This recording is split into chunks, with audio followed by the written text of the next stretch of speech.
శ్రీ సచ్చిదానంద సద్గురు సాయినాథ్ మహారాజ్ కి జై.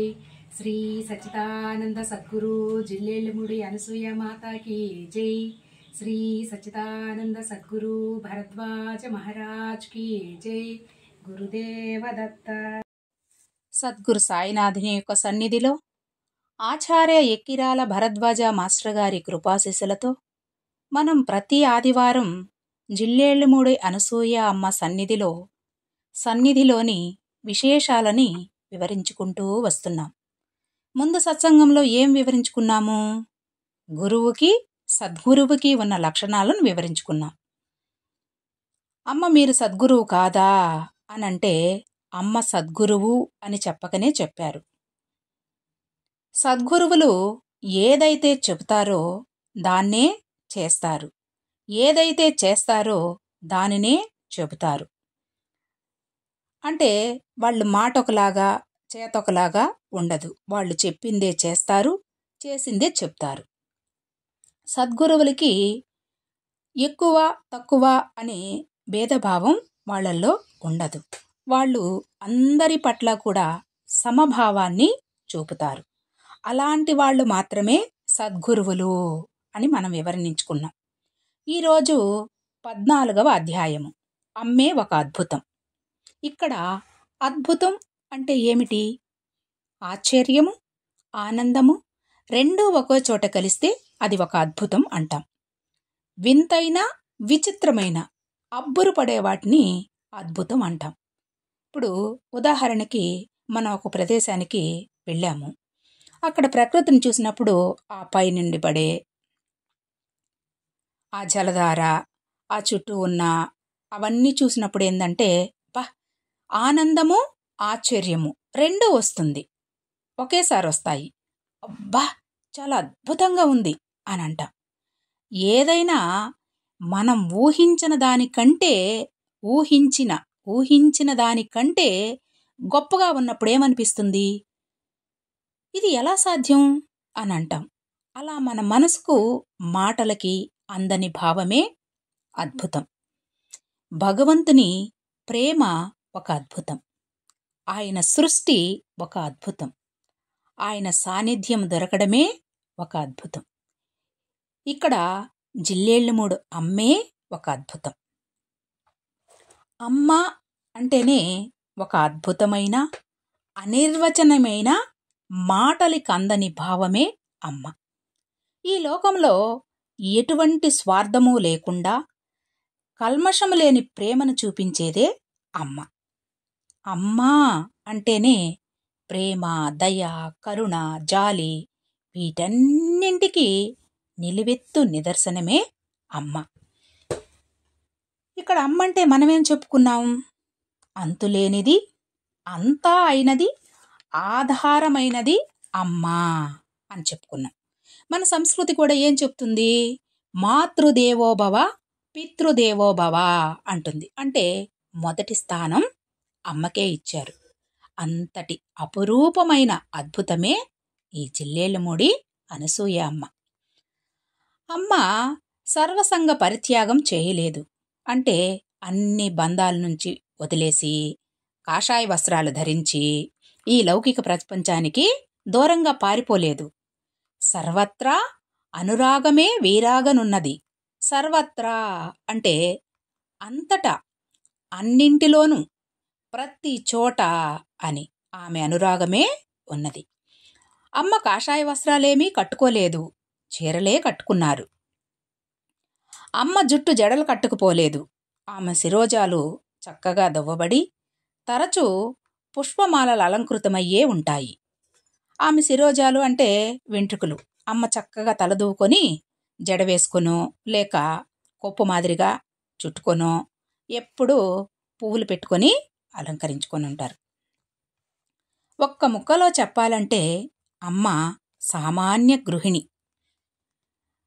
సాధారణ అలంకారాలతో మెలిగే యోగులు, తాంత్రికులు ఏ సత్యాన్ని ఆవిష్కరించుకోవడానికి ఈ మార్గాలను అవలంబిస్తారో సాక్షాత్తు సచ్చిదానంద స్వరూపులైన అమ్మకు ఈ కాషాయ వస్త్రాలతో పనేముంది? ఇప్పుడు నకిలీ వాళ్ళకి కావాలి, వేషధారణ అవన్నీ. అసలు సిసలైన సాక్షాత్ సచ్చిదానంద స్వరూపులైన అమ్మకెందుకు? సచ్చిదానంద అంటే నిరంతరము సత్యముతో, జ్ఞానముతో, ఆనందముతో ఉండే అమ్మకు ఇంకా కాషాయ వస్త్రాలతో పనేముంది? ముందు సత్సంగంలో కూడా మనం చెప్పుకున్నాం, 4 విభూది బెట్లు పెట్టుకొని కాషాయ వస్త్రాలు ధరించి మెడలో ఒక మాలేసుకొని మన ఊరి చివర ఆ ఆంజనేయ స్వామి బొమ్మ దగ్గర కూర్చున్నారంటే చాలు, వాళ్ళేమీ మాట్లాడబడలే, ఓరకనే అలా కూర్చుంటే చాలు, వాళ్ళని చూసి మనం స్వామీజీ వచ్చేశారు, స్వామీజీ వచ్చేశారు అనేసి పరిగెత్తిపోయి దండలేసి దండాలు పెట్టేస్తాం. అలాంటి వారికి కావాలి వేషధారణ. అమ్మకెందుకు? అమ్మ సామాన్య గృహిణిలాగే ఉంటారు. సన్యాసులు ధరించే కాషాయ వస్త్రాలు ఆంతరంగిక వైరాగ్యానికి మాత్రమే చిహ్నం కాదు, దానిని పొందేందుకు ఉపకరణాలు మాత్రమే అన్నారండి. అంటే ఆంతరంగిక వైరాగ్యం అంటే ఇది ఒక ఆధ్యాత్మిక భావన, లౌకిక విషయాలపై, సుఖాలపై ఆసక్తిని తగ్గించుకోవడం. అలా తగ్గించుకోవడానికి మాత్రమే చిహ్నం కాదు, దానిని పొందేందుకు ఉపకరణాలు అంటే సాధనలు. అమ్మ అన్నట్లు సన్యాసం స్వీకరించేది కాదు, ఒకరిస్తే స్వీకరించేది కాదు. అంటే సన్యాసం ఒకరిస్తే స్వీకరించేది కాదు, తానుగా అలవర్చుకోవాలి, ఆచరించాలనే కదా. ఆ స్థితిలో ఉన్న తరువాత ఈ బాహ్య ఆడంబరాలు అవసరమేముంటుంది ఇంకా? అంటే ఆ స్థితిలో ఉంటే ఇంకా బాహ్య ఆడంబరాలతో పనేముంది? అమ్మ అలానే ఉన్నారు కాబట్టి అమ్మకు కాషాయ వస్త్రాలతో పనేముంది? ఆమెకేం పనిలేదు, మామూలు సాధారణ గృహిణిలాగే ఉంటారమ్మ. సంసారంలో నీ ఉండవచ్చు, కానీ నీలో సంసారం ఉండకూడదు అంటుంది అమ్మ. సంసారంలో ఉండకూడదా అనే ప్రశ్న మనకు రావచ్చండి. సంసారంలో ఉండవచ్చు, కానీ దేనికి అంటకుండా తామరాకు మీద నీటి బొట్టు మాదిరిగా ఉండాలి. దీనికి మనం నీళ్ళల్లో పడవ ఉండాలి, కానీ పడవలో నీళ్లుండకూడదు అంటారు కదా. పడవలో నీళ్లుంటే ఏమవుతుంది? మునిగిపోతుంది. దీనికి ఉదాహరణ మహాత్ముల ముద్దుబిడ్డ గ్రంథంలో అనుకుంటా. నీవు సన్యాసిగా ఎక్కడో గుహల్లోకి వెళ్ళి తపస్సు చేయబడలేదు, సంసారిగా గృహంలోనే ఉంటూ, అంటే ఎక్కడికో సన్యాసం తీసుకొని పోయి హిమాలయాలకు పోయి తపస్సు చేయబడలేదు, సంసారిగా ఇంట్లోనే ఉంటూ నీ స్వధర్మాన్ని నువ్వు పాటించు అని రాశారండి. దీనికి ఉదాహరణ మనం మాస్టర్ గారిని చెప్పుకోవచ్చు. ఆయన గృహస్థుగా ఉన్నారు, అంటే పెళ్లి చేసుకున్నారు, ఉద్యోగం చేశారు, పిల్లలున్నారు,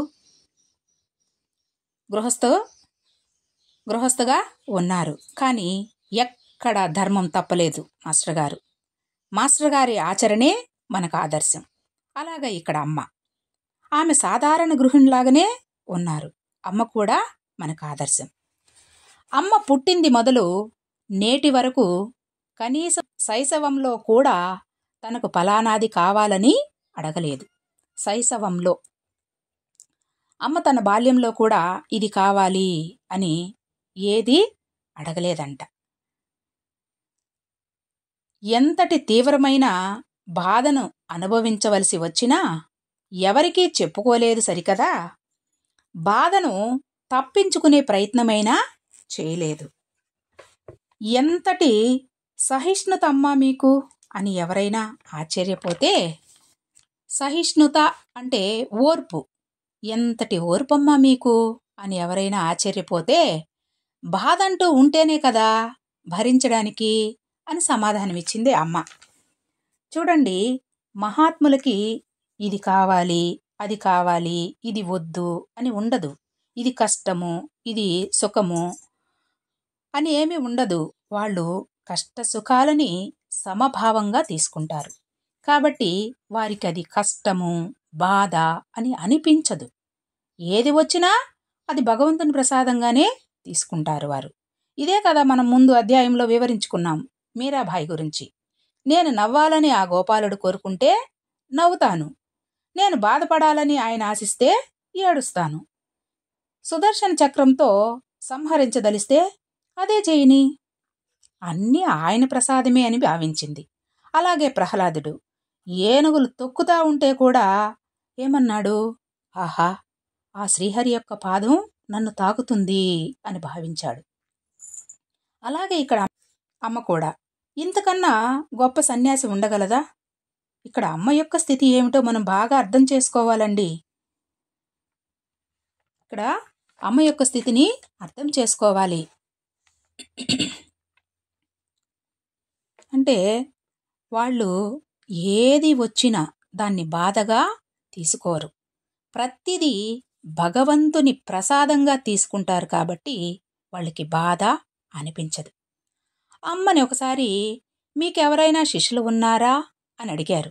నాకెవ్వరూ శిష్యులు లేరు, అంతా శిశువులే అన్నారమ్మ. అంటే అందరూ నాకు సమానమే. శిష్యులున్నారంటే ఇంకా వేరు అనే భావమే కదా. అందుకని అమ్మ అందరూ శిశువులే అన్నారు. అంటే అందరినీ అమ్మ బిడ్డలుగానే చూశారు, బిడ్డలుగానే భావించారు.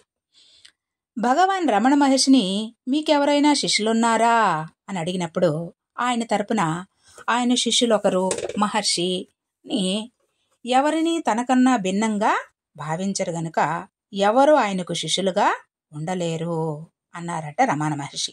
అంతే కదా, అందరూ సమానమైనప్పుడు అందులో మళ్ళీ వేరు అనేది లేదు కదా, ఒకరు శిష్యులు ఒకరు మహర్షి అని. ఇప్పుడు ఇక్కడ మనమంతా ఉన్నాము, మీరు వేరు నేను వేరు అనుకున్నప్పుడు భిన్నం, మనమంతా ఒకటే అని అనుకున్నప్పుడు ఇంకా వేరు లేదు కదా.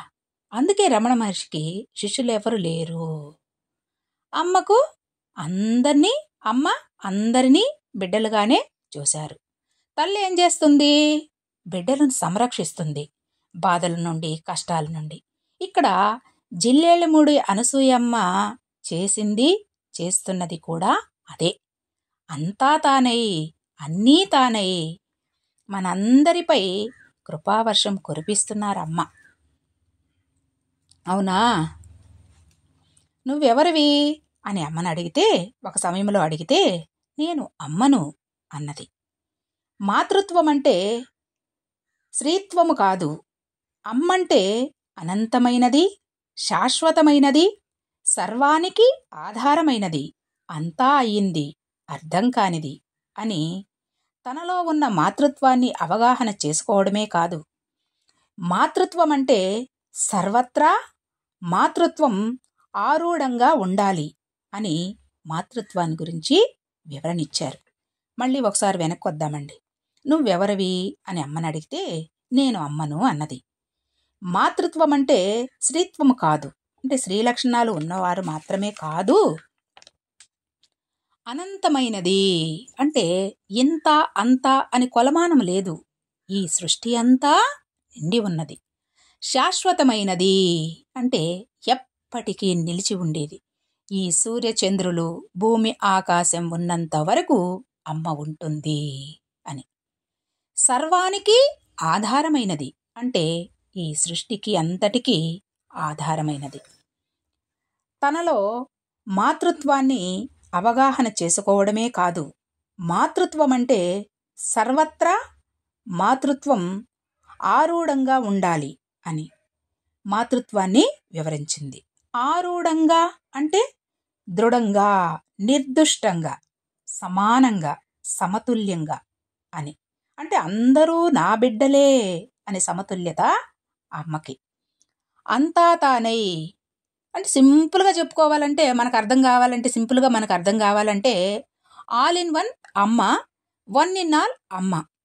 అంతా అమ్మలోనే ఉంది, అంతా తానైనదే అమ్మ అని.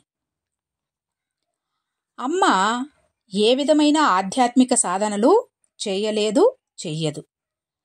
సాధనల ద్వారా పొందగలమని చెప్పబడే అత్యున్నత స్థాయి యొక్క అవతారమే ఆమె. అమ్మ ఎలాంటి ఆధ్యాత్మిక సాధనలు చేసేవారు కాదట. ముందుగానే చెప్పుకున్నాం మనం, అమ్మ ఒక సాధారణ గృహిణిలాగా ఉండేవారని. అవి చేయకుండానే సాధనల ద్వారా పొందగలమని చెప్పబడే అత్యున్నత స్థాయి యొక్క అవతారం అమ్మ అంటున్నారు. అంటే ఇక్కడ మనమేం అర్థం చేసుకోవాలి? అవన్నీ అమ్మకు సహజంగానే ఉన్నాయనే కదా. మీ నుండి మేము కైవల్యం పొందగలమా అని ఒకరు ప్రశ్నిస్తే, నా నుండి పొందేదేముంది, అమ్మ ద్వారా పొందేదేముంటుంది, అమ్మను చూడడమే పొందడము అని జవాబిచ్చారమ్మ. కైవల్యం అంటే మోక్షం, ముక్తి అని అర్థం వస్తుందండి. అది పొందగలమా అని అంటే, అమ్మ ద్వారా పొందేదేముంది నాయనా, అమ్మను చూడడమే పొందడము అన్నారు. ముందే వివరణ ఇచ్చుకున్నాం, అమ్మే ఒక అద్భుతమని. మరి ఆమె నుండి ప్రత్యేకంగా పొందేదేముంది? అమ్మని చూడడమే మనకు వరం. అది మనకు పూర్వజన్మ సుకృతం. ఇప్పుడు ఇంతమందిమి ఇక్కడ వచ్చి కూర్చున్నాము అనంటే ఇది ఊరకనే రాదండి. ఏదో గౌరక్క పిలిచిందనో నేను పిలిచానో కాదండి. అది ఆయన సంకల్పంలో భాగం, పూర్వజన్మ సుకృతం. లేకపోతే మనం ఎంత ప్రయత్నించినా రాలేమండి. అమ్మ వచ్చిన వారితో మాట్లాడుతుందా, ఏమైనా బోధిస్తుందా అంటే మొదటిది అవును, రెండవది కాదన్నారు. అంటే మాట్లాడుతుంది, ఏమీ బోధించదు. స్వంత తల్లితో ఎంత చనువుగా స్వేచ్ఛగా మాట్లాడవచ్చో అమ్మతో అంతే చనువుగా, మన తల్లులు కంటే ఎక్కువ ఆప్యాయం చూపిస్తుందంట అమ్మ మాట్లాడేటప్పుడు. ఎంతో చనువుగా మాట్లాడుతుందన్నారు. ఇప్పుడు నాకు అమ్మా నాన్న ఇద్దరూ లేరు. ఒక కష్టం వచ్చినప్పుడు అలాంటి తల్లి లాలన కావాలనిపిస్తుంది కదా. అలాగా అందరూ పోతే అమ్మ దగ్గరికి, అలా వెళ్ళిన ప్రతి ఒక్కరితో కూడా అమ్మ ఎంతో ఆప్యాయంగా మాట్లాడేవారు. అమ్మల మరిపించు అవని, అమ్మవైన అమ్మ అని అందుకే ఒక కవి సత్య ప్రవచనం రాశారు. అమ్మల మరిపించు అవని అన్నారు. అవని అంటే భూమి, ధరణి, పుడమి, వసుధ అని ఈ అర్థాలన్నీ వస్తాయండి. అంటే అంత ఓర్పు, భూదేవి అంత ఓర్పు. మనము ఓర్పు సహనం అనేది భూదేవితో పోలుస్తాం కదా. అట్లాగా అమ్మకి కూడా అంత ఓర్పు, అంత సహనము ఉండే భూదేవి తత్వం కలిగిన వారు అమ్మ.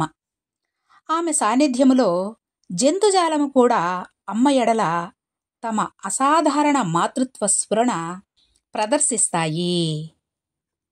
అంటే అమ్మ దగ్గర సమీపంలో ఉన్నప్పుడు జంతువులు కూడా అమ్మ ఎడల అసాధారణ మాతృత్వ స్ఫురణ ప్రదర్శిస్తాయి అన్నారు. ఇప్పుడు మనము మంచివారి సన్నిధిలో ఉన్నామనుకోండి, ఆ సన్నిధిలో ఉన్నప్పుడు ఆ ప్రకంపనలు, ఆ వేవ్స్ అనేటివి అవి మనలో కూడా వస్తాయి. అంటే ఇప్పుడు జంతువుల్లో క్రూరత్వం ఉండొచ్చు, కానీ ఆ అమ్మ సన్నిధిలో వాటి సహజ గుణాన్ని, వాటి సహజ లక్షణాన్ని అవి కోల్పోయి, అమ్మ ఎలాగైతే ఆ మాతృత్వ, ఆ తల్లి ప్రేమ చూపిస్తుందో అలాగే ఇవి కూడా ప్రదర్శిస్తాయంట. జంతుజాలం కూడా ఏ ప్రశ్న అయినా అమ్మని అడగవచ్చు.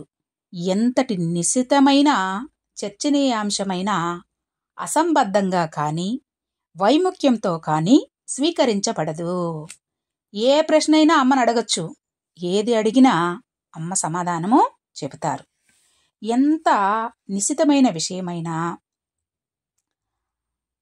ఏ విషయమైనా అది చిన్నది కానివ్వండి, అది పెద్దది కానివ్వండి, అదేందిలే అని తోసిపుచ్చరమ్మ. అన్నిటికీ సమాధానమిస్తారు. వీళ్ళేంది ఇంత పెద్ద సమస్యను తీసుకొచ్చి నా నెత్తిని పెట్టారే అని అనుకోరు. వీళ్ళేంది ఇంత చిన్న సమస్యకి నా దగ్గరకు వచ్చారే అని అనుకోరు. మనం ఏది చెప్పినా అమ్మ జాగ్రత్తగా విని దానికి సామరస్యంగా మనకు సమాధానమిస్తుంది. ఇప్పుడు నేను ఒక సమస్య చెప్పుకోవాలని ఒకరి దగ్గరికి వెళ్ళాను. దానికి వారు నేను ఊహించని సమాధానం చెప్పారనుకోండి, వెంటనే నా మనసులో భావం ఎలా ఉంటుంది? చాలా అద్భుతంగా చెప్పారండి అంటాను. అంటే తృప్తి పడిపోతాను. అలాంటి అద్భుతమే ఇక్కడ అమ్మ. ఉపన్యాసాలు, ప్రబోధములు అమ్మ చేయరు.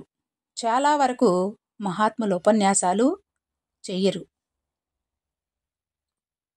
మాంత్రికులు, తాంత్రికులు వాళ్ళు మాత్రమే చేస్తారు. ఇది చెయ్యండి, ఇలా చెయ్యండి, అక్కడ పూజ చేయండి, ఇక్కడ పూజ చేస్తే ఇది వస్తుంది, అక్కడ పూజ చేస్తే అది వస్తుంది అని చెప్తారు.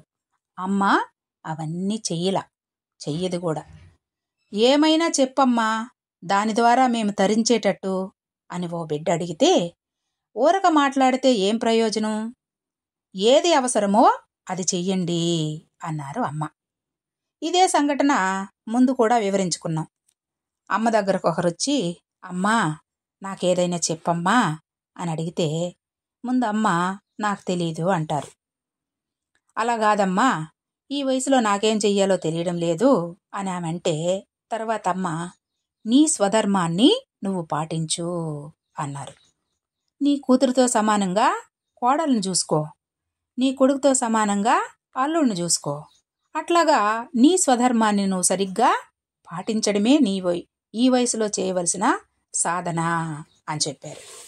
అడిగారని ఏదో ఒక ఉపన్యాసమో మంత్రమో తంత్రమో చెప్పేశామనుకోండి, మంత్రం చెప్పేస్తే ఇష్టం ఉన్నప్పుడు చేస్తారు, కష్టం ఉన్నప్పుడు చేయరు. మహాత్ములు ఎప్పుడూ కూడానండి మనల్ని మధ్యలో విడిచిపెట్టరు. కాబట్టి స్వధర్మాన్ని పాటిస్తే అది ఎప్పుడు మన వెన్నంటే ఉంటుందని, అందుకేనేమో వాళ్ళు అంత సులభంగా మనకు ఉపన్యాసాలు ఎవ్వరు కాబోలు. మన ప్రయత్నం ఏమీ లేదని, మనలో రావలసిన మార్పులన్నీ అమ్మ ద్వారానే వస్తాయని అమ్మ భావం అయ్యుండవచ్చు. ఇక్కడ మన స్వప్రయత్నం ఏమీ ఉండదు. మనం అనుకుంటాం ఇది నా వల్లే సాధ్యము, ఇది నేను మాత్రమే చేయగలను అనేసి. ఇక్కడ మన స్వప్రయత్నం అంటూ ఏమీ ఉండదు.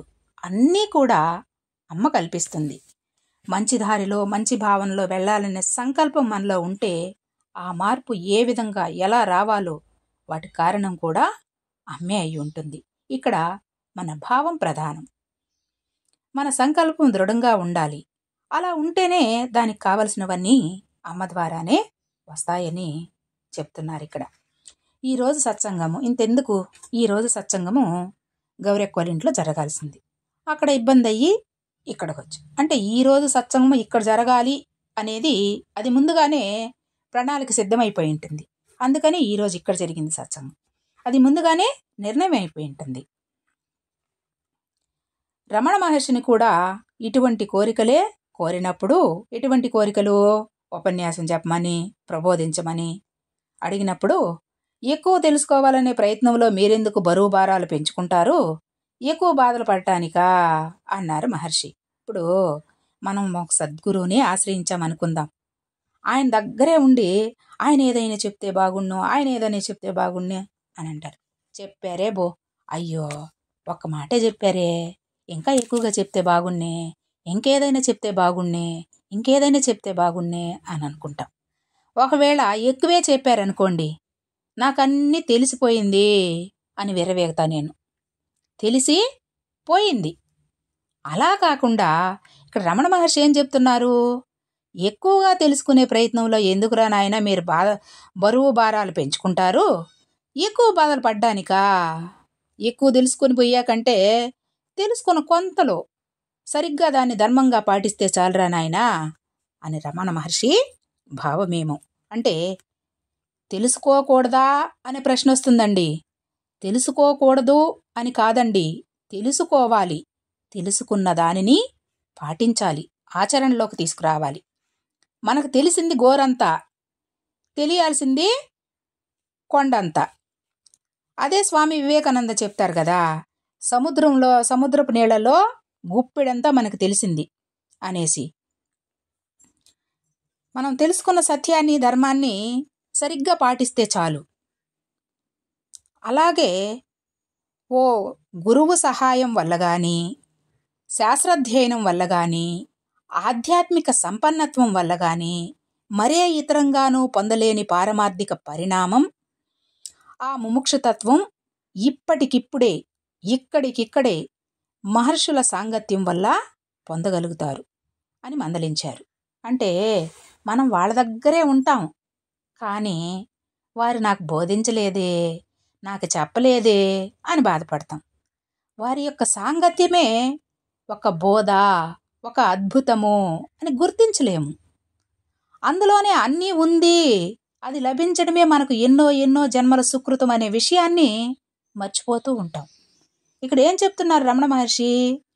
శాస్త్రాధ్యయనం వల్ల కానీ, అంటే శాస్త్రాలు చదవడం వల్ల కానీ, ఆధ్యాత్మిక సంపన్నత్వం వల్ల కానీ, మరే ఇతరంగానూ పొందలేని పారమార్థిక పరిణామాన్ని, ఆ ముముక్షుతత్వాన్ని ఎవరైతే సద్గురువులు ఉంటారో, మహర్షులు ఉంటారో, వారి సాంగత్యం వలన ఇప్పటికిప్పుడే ఇక్కడికిక్కడే ఆ ముముక్షుతత్వాన్ని పొందగలరు అని మందలించారు.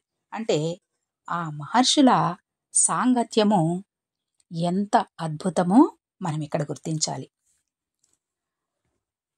ఒక మహర్షి తానే అలా అయితే అమ్మను చూడడమే పొందడం అని భరోసా ఇచ్చిన అమ్మ దగ్గర ఆ విషయం అంతకన్నా రూఢంగా నమ్మవలసి వస్తుంది. అంటే అమ్మని చూడడమే పొందడం, అంతే కదా. ఇక్కడ అమ్మ మనకు లభించడమే ఒక అద్భుతం. అమ్మ ఎట్లా కనబడతారు? ఆమెలాగానే ఆమె భౌతిక రూపం కూడా పరమాద్భుతం. ఇప్పటి వరకు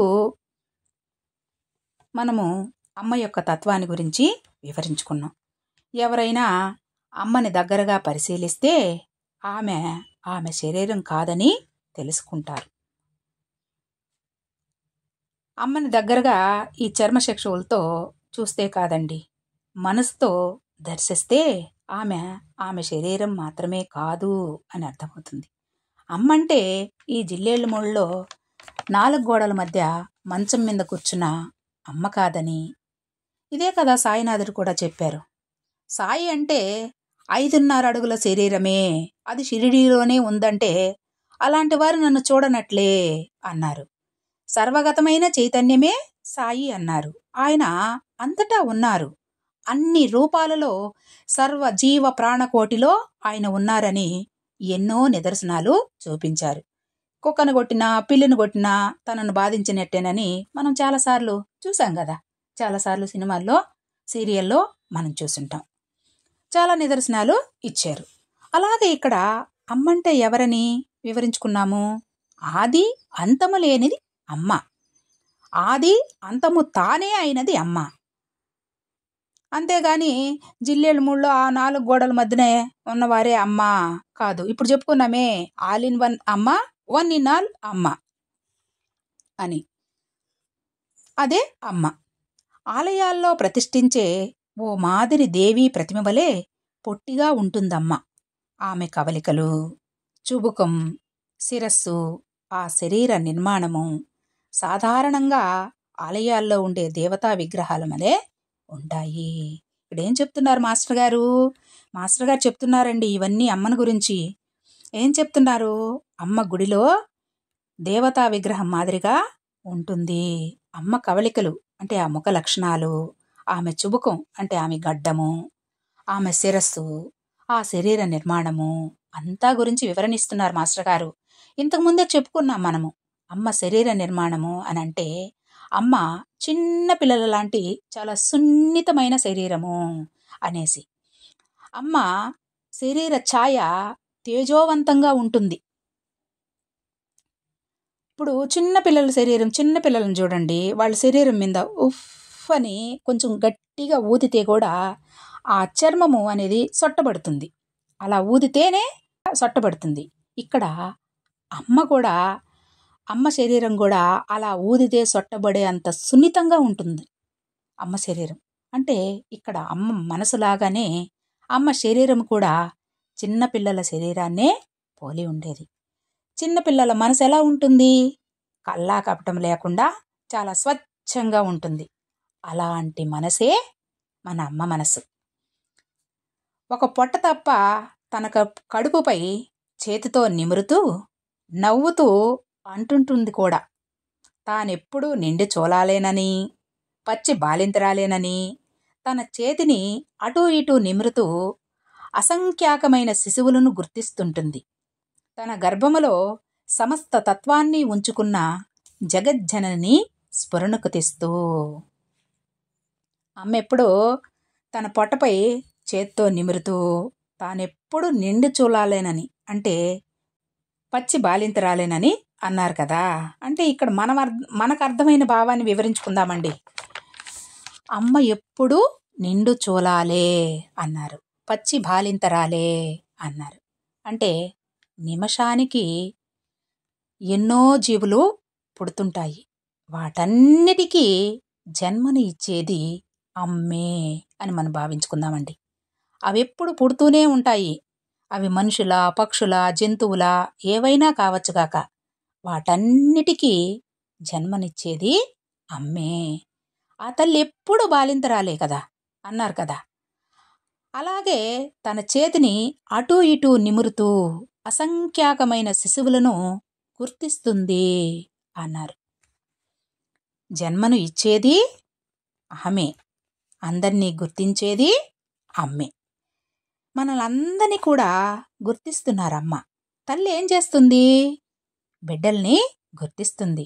ఎటు పోయారో, ఏం చేశారో, ఎలా ఉన్నారో అనేసి అనుక్షణము గుర్తిస్తుంది. ఆమె ఏం చేస్తున్నారే, ఆమె ఏమి చేస్తున్నప్పటికీ కూడా చూపు మనసంతా పిల్లలపైనే, బిడ్డలపైనే ఉంటుంది. అంటే ఇప్పుడు మనందరము అమ్మ బిడ్డలుగా, అమ్మ పర్యవేక్షణలో ఉన్నాము కాబట్టి అమ్మ మనలందరినీ చూస్తున్నారు, అమ్మ మనల్ని గమనిస్తున్నారు అని ఎరుగుతూ ఉండాలి. తన గర్భంలో సమస్త తత్వాన్ని ఉంచుకున్న జననిని స్ఫురణకు తెస్తూ, అంటే తన గర్భంలోనే సమస్తం ఉంచుకున్నారు కాబట్టి అమ్మ ఎప్పుడూ నిండు చోళాలు అన్నారని కూడా ఇక్కడ మనం భావించుకోవచ్చండి. ఇది మన భావన మాత్రమే. అలాంటి లోకమాత మన జిల్లేళ్ళముడి అనసూయ అమ్మ. జగజ్జనని అంటే ఈ విశ్వానికే తల్లి అని ఆమె స్ఫురణకు తెస్తుంది. అమ్మ శరీర ఛాయ అసాధారణ తేజోవంతమై ఉంటుంది. అంటే మనలాంటి సాధారణంగా కాకుండా ఆమె మనలాగా మానవ మాత్రాలు అయినప్పటికీ కూడా వారిలో తేజస్సు అనేది ఉట్టిపడుతుంది. మహాత్ములందరిలో అంతే. కానీ ఒక రహస్యం ఏంటంటే అమ్మ ధరించే వస్త్రాలు కనువుగా తరచూ శరీర ఛాయ అనుక్షణము మారుతూ ఉంటుంది.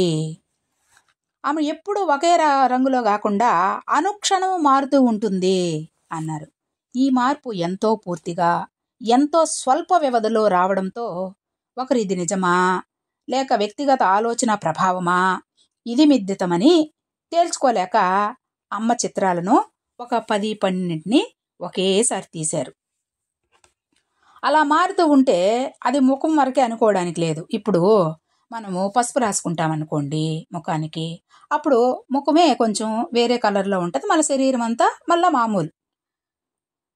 అలా లేదు, అమ్మ శరీరం మొత్తం ఎంతో పూర్తిగా, అంటే అమ్మ శరీరం మొత్తం మారిపోయింది. అది చాలా తక్కువ సమయంలోనే మారుతూ ఉండేదట.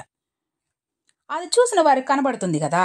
ఇప్పుడు చూస్తాము, అమ్మ దగ్గరికి వెళ్తాము, చూస్తాము, అరే అమ్మ ఇట్లా ఉన్నారే, ఈ చీర కట్టుకోవడం వల్ల కానీ ఇలా అయిందా, లేకపోతే నేనే ఇలా అయిందా, నాకు మాత్రమే ఇలా కనిపిస్తుందా, ఇది నిజమా లేకపోతే ఏంది, నేనేమన్నా భ్రమపడుతున్నానా అని అనుకుంటుంటాం కదా చూసే వాళ్ళకి కనపడినప్పుడు. అది ఎటూ తేల్చుకోలేక అమ్మని ఒకేసారిగా 10-12 ఫోటోలు తీశారట. విచిత్రం ఏంటంటే అమ్మ కొన్నిట్లో యువతిగాను, అంటే చిన్న వయసు అమ్మాయిలాగా, మరికొన్నిట్లో ఎంతో వయోవృద్ధగాను కనిపించారు, అంటే చాలా పెద్ద ఆవిడలాగా. ఏ 2 ఫోటోల రూపము ఒకటిగా కనిపించలేదు. అంటే ఒక ఫోటోలో ఉన్నటువంటి ముఖము ఇంకొక ఫోటో లేదు. 2 ఫోటోలు ఒకటిగా ఉంటాయంటే ఏ ఫోటోలో 10-12 ఫోటోలు తీస్తే 10-12 ఫోటోలు అవి అన్నీ డిఫరెంట్గానే ఉన్నాయి. ఏ 2 ఫోటోలు ఒకటిగా మ్యాచ్ అవ్వలేదు. ఇప్పుడు మనం ఒకేసారిగా 10 ఫోటోలు తీసుకుంటాం అనుకోండి, అందులో మన ఫోజులు మాత్రమే మారుతాయి. వయసు ఎలా మారుతుంది, మన రూపం ఎలా మారుతుంది, చిన్నవారిలాగా పెద్దవారిలాగా అలా ఏమన్నా మారుతుందా? మారదు. ఇప్పుడు 10 ఫోటోలు తీసుకుందాం, ఒక దాంట్లో నవ్వుతాం, ఒక దాంట్లో చేతులు ఎట్టి పెట్టుకుంటాం, అలాగా మన ఫోజులే మారుతుంది. ఒక దాంట్లో కళ్ళు కూడా మూసేస్తాం. అట్లా ఫోజులు మారుతుంది కానీ వయసు మారేదా ఉండదు కదా. ఒకసారి పెద్దవారిలాగా చిన్నవారిలాగా. కానీ అమ్మ మాత్రము 10-12 ఫోటోలు తీస్తే కూడా ఒక ఫోటో ఉన్నట్టుగా ఇంకొక ఫోటో ఉండేది కాదంట. అమ్మ ఇది ఒక మహత్యంగా చూపాలని, తనలో మార్పులు తేవడం కాదు, అంటే ఏదో గొప్ప కోసమో మెప్పు కోసమో అందరి మెప్పు కోసమో ఇది ఇలా చేయలే అమ్మ. సహజంగా ఎప్పుడూ ఇలానే జరుగుతూ ఉంటుంది. అది సహజం, ఎప్పుడూ అలానే జరుగుతూ ఉంటుంది. కానీ వచ్చేవాళ్ళు నిశితంగా చూడరంతే. నిశితంగా అంటే జాగ్రత్తగా శ్రద్ధగా చూడరు అని అర్థం. ఇప్పుడు మనం ఏ విషయాన్నైనా జాగ్రత్తగా చూస్తే, జాగ్రత్తగా పరిశీలిస్తే తెలుస్తుంది. ఇంతెందుకండి, మనము ఇప్పుడు శ్రావణ మాసంలో అందరమే లలిత సహస్రనామం చదువుతున్నాం. ఆ లలిత సహస్రనామం బుక్ పైన లలితమ్మకి ఎన్ని చేతులున్నాయి, ఆ లలితాదేవికి ఎన్ని చేతులున్నాయి, లలితమ్మ కంటే మరి నాకు అనుకోపోతారు, ఆ లలితాదేవికి ఎన్ని చేతులున్నాయి, ఆ చేతుల్లో ఒక్కొక్క చేతులు ఆమె ఏం పెట్టుకొని ఉంది అని అంటే మనం ఎవరైనా టకామని చెప్పగలమా? మనం బుక్ తీస్తాం, చదివేస్తాం, అయిపోతుంది, పెట్టేస్తుంది, అది వెళ్ళిపోతాం. జాగ్రత్తగా పరిశీలించమంతే. అది చెప్తున్నారు అమ్మ. వచ్చిన వారిలో చూసేవాడు అమ్మను చూడటంతోనే అదృశ్యమవుతాడు. సృష్టి ఆధారపడిన పరిణామమనే ప్రాతిపదిక మారు రూపంగా అమ్మ గోచరిస్తుంది అన్నారు. ఈ సృష్టికి మూలం అమ్మే. ప్రాతిపదిక అంటే ఆధారము, మూలము, పునాది ఇవన్నీ వస్తుంది కదా. ఈ సృష్టికి ఆధారమైన అమ్మ మారు రూపముగా గోచరిస్తుంది అని. అమ్మ ముఖమండలం తేజోవంతంగా, దివ్య తేజోవంతంగాను, శాంతి కిరణాలు ప్రసరిస్తూ ఉంటుంది. అంటే అమ్మ ముఖం ఎప్పుడూ కూడా తేజోవంతంగా అన్నారు. జ్ఞాన సంపన్నత్వంతో వెలిగిపోతూ ఎంతో శాంతి స్వభావంతో ఉంటుంది అమ్మ. ప్రతివారికి ఒక సుదూరమైన పరిచిత ఏదో వినూత్న గోచరించి వచ్చిన వారు తెలుసో తెలియకో అమ్మ ముఖం వంక ఎంతోసేపు రెప్పవాల్చకుండా చూస్తూ కూర్చుంటారు. పెద్దవారికే కాకుండా పసిపిల్లలకు కూడా ఈ రీతిగా జరుగుతుంది. అంటే అమ్మ దగ్గరికి వచ్చిన ప్రతి వారికి కూడా ఏదో వినూత్నత గోచరించింది అన్నారు ఇక్కడ. వినూత్నత అంటే నూతనమైన, అంటే కొత్తగా, అధునాతనమైనదిగా, ప్రత్యేకంగా గోచరిస్తుంది. వాళ్ళ ఉద్దేశపూర్వకంగా కాకుండా, అంటే అమ్మని చూడాలి అని ఉద్దేశపూర్వకంగా కాకుండా తెలుసో తెలియకో ఒక్కసారి అమ్మ ముఖం వంక అలా చూస్తే చాలు, ఇంకా రెప్ప వాల్చకుండా ఎంతసేపైనా అలానే చూస్తూ అమ్మ దగ్గర కూర్చునేవాళ్ళంట. అది పెద్దవాళ్ళకే కాదు, పసిపిల్లలకు కూడా అలాగే ఉండేదంట. అంటే పిల్లలు కూడా అమ్మ దగ్గరికి వెళితే అమ్మ ఎత్తుకున్నారంటే అస్సలు ఏడ్చేవాళ్ళు కాదంట. అమ్మ దగ్గర అలా హాయిగా ఉండేవాళ్ళంట. ఇదే సాయి సన్నిధి గ్రంథంలో మాస్టర్ గారు ఒక మాట రాస్తారండి. సాయి సన్నిధి గ్రంథంలో, సాయి చిరునవ్వుని చూడడానికి ఎన్ని సంవత్సరాలైనా షిరిడీలో వేచి ఉండవచ్చు అని కపర్డే తన డైరీలో రాసుకున్నారు అని మాస్టర్ గారు రాస్తారు. ఏముంది ఆ నవ్వులో? బాబా ఏమైనా కిరీటాలు పెట్టుకొని అలంకరించుకొని కూర్చొని ఉన్నారా? చూడండి, ఇప్పుడు మనం ఇక్కడ బాబాని మాస్టర్ గారిని వాళ్ళని పెట్టున్నాం.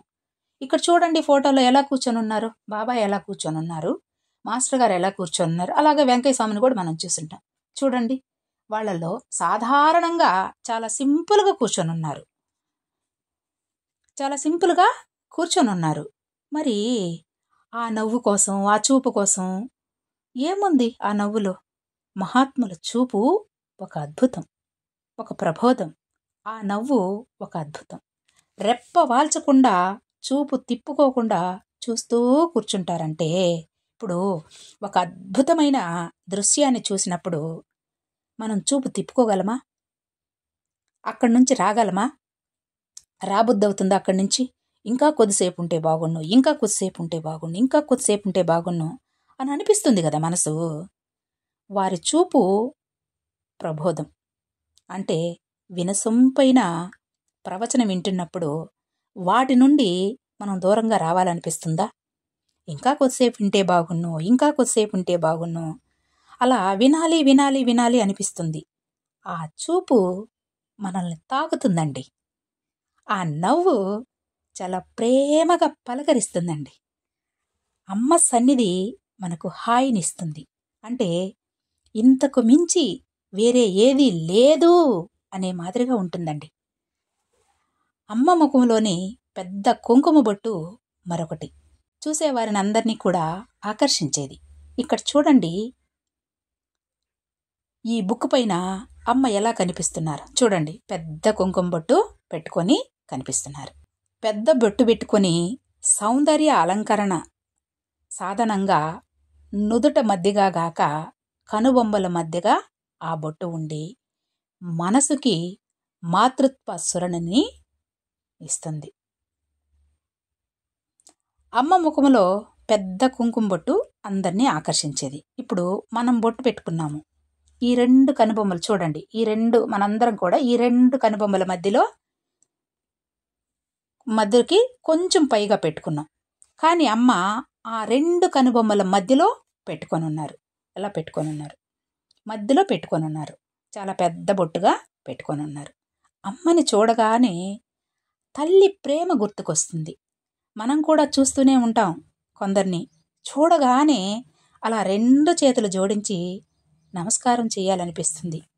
ఇంకా అలా మంత్రముగ్ధులై ఉండిపోతాం. వారి యొక్క రూపాన్ని కళ్ళ నిండా మనసు నిండా నింపేసుకోవాలి అని అనుకుంటాం. వారి సన్నిధిలో మనకు టైం కూడా తెలీదు. ఎంత టైం అయిపోతున్నప్పటికీ తనివి తీరదు. ఇంకా కొద్దిసేపు ఉంటే బాగున్నే, ఇంకా కొద్దిసేపు ఉంటే బాగున్నే, ఇంకా కొద్దిసేపు ఉంటే బాగున్నే అని అనిపిస్తుంది మనసు. వదిలి రావాలని అనిపించదు. అలాంటి సన్నిధే ఇక్కడ మన జిల్లేళ్లమూడి అమ్మ సన్నిధి. కొందరొచ్చి ఎంత లేనిపోని ప్రేమను కురిపించినా వీళ్ళని ఎప్పుడెప్పుడు వదిలించుకుందామా అనిపిస్తుంటుంది. ఈరోజు సత్సంగం ద్వారా మనందరము అమ్మ యొక్క సన్నిధిని, అమ్మ యొక్క లాలనని అనుభవించి ఆస్వాదించామని భావిస్తామండి. భరద్వాజ మాస్టర్ గారి పుణ్యమా అని ఇంతమంది మహాత్ముల చరిత్రలను మనకు అందించారు. వారిని మనం దర్శించలేకపోవచ్చు, ప్రత్యక్షంగా మనం దర్శించలేకపోవచ్చు. ఈ గ్రంథాలే వారి స్వరూపం. ఇందులో ప్రతి పదము, ప్రతి అక్షరము కూడా వారి యొక్క తత్వానికి నిదర్శనంగా మనం భావించాలి. ఎప్పుడూ ఆ తల్లి ప్రేమను అందిపుచ్చుకుంటూ ఆ తల్లికి తగిన బిడ్డలుగా కొనసాగాలని, అద్భుతమైన అమ్మ సన్నిధిని గ్రంథరూపములో మనకు ప్రసాదించిన మాస్టర్ గారి పాద పద్మాలకు శతకోటి వందనాలతో స్వస్తి. శ్రీ సచ్చిదానంద సద్గురు సాయినాథ్ మహారాజ్ కి జై. శ్రీ సచ్చిదానంద సద్గురు జిల్లేళ్లమూడి అనసూయ మాతాకి జై. శ్రీ సచ్చిదానంద సద్గురు భరద్వాజ మహారాజ్ కి జై. గురుదేవ దత్త.